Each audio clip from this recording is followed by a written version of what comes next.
think about this 370. What has gone wrong? Why are they hurt? Why are they disappointed? It's not a bona fide action. It's not a legitimate action.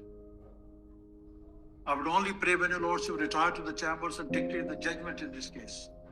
Let the words of truth and justice trickle from your lordship's lips. That's what I would say. We are looking up to you.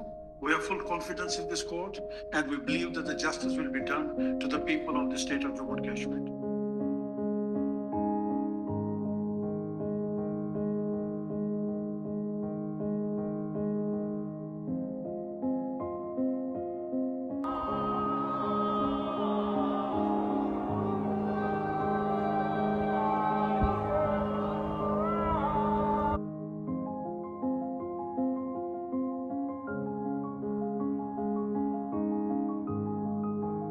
On 5th of August 2019, was it still temporary, or because of the passage of time, non-availability of the machinery originally contemplated by Article 370, had it become, despite being in Part 21, showing temporary, marginal load showing temporary, it had become permanent. Permanent in the sense because the machinery was not available.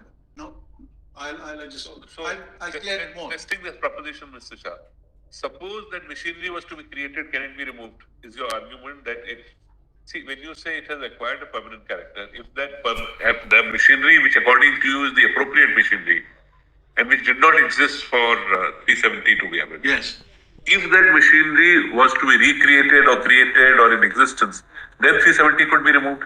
If that machinery was recreated, that is Constituent Assembly recreated. But which Constituent Assembly? Please see at subsection 2. Just for I am aware of lot of observations my lords are making. Please see it as subsection 2. And I would seek your lordship's consideration also on that. If the concurrence of the government of the state referred to in paragraph 2 of subclause B of clause 1 or in the second provision of subclause D of that clause be given before the Constituent Assembly for the purpose of framing the Constitution.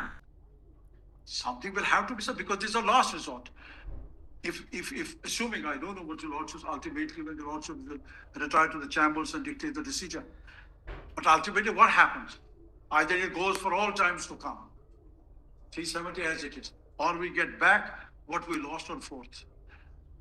Shah, we have to decide according to law or according to sentiments.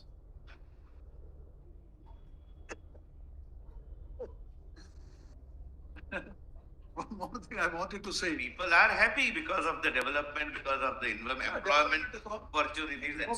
Nobody sells a country, sir. Whosoever may be in the government, this is our experience. Whosoever is the government, everybody tries to do his best.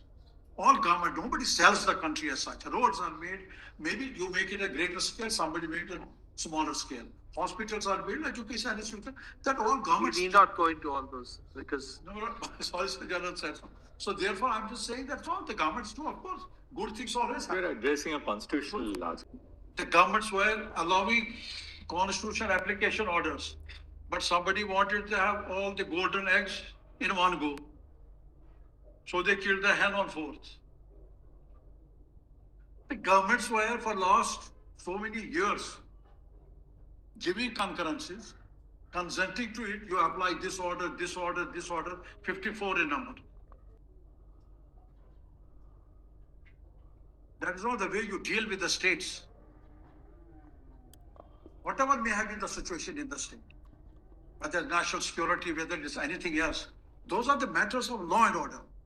What is the 370 to do with what happens on the streets of Srinagar or in Kashmir? It has nothing to do with it.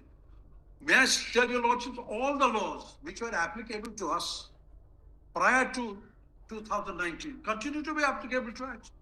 Whether it's Unlawful Activities Act, Prevention Detention Act, whether NIA Act, they continue to be. The difference is one. They say stone peddlers have gone down, the militant activities have gone down. Those are the issues of law and order. I see no connection between that and 370. You got rid of 370 itself. It is not because of 370 those things were happening. There's no connection. This is the last forum available to the people of the state that I would say that your lordship understands it. There is no one to take it back. as I see the political climate in the country. There's no one to take it back. It remains as it is. So therefore, all eyes are on this court, how this court will respond. And I, as a humble servant of this court, it's my duty to say what people think. The place from where I come, the people think about this 370. What has gone wrong? Why are they hurt? Why are they disappointed? Something will have to be said because this is a last resort. If assuming that is sometime back, the great leader of this country, Mr. Atal Bihari Vajpayee, came to Srinagar and he delivered a speech. And he said that the issue of this Kashmir, I am going to solve within the purview of Jamhuriyat and Insaniyat. Unfortunately, the respondents killed both on 5th and 6th August. I would only pray when your lordship retire to the chambers and dictate the judgment in this case. Let the words of truth and justice trickle from your lordship's lips. That's what I would say. We are looking up to you. We have full confidence in this court, and we believe that the justice will be done to the people of the state of Jammu and Kashmir.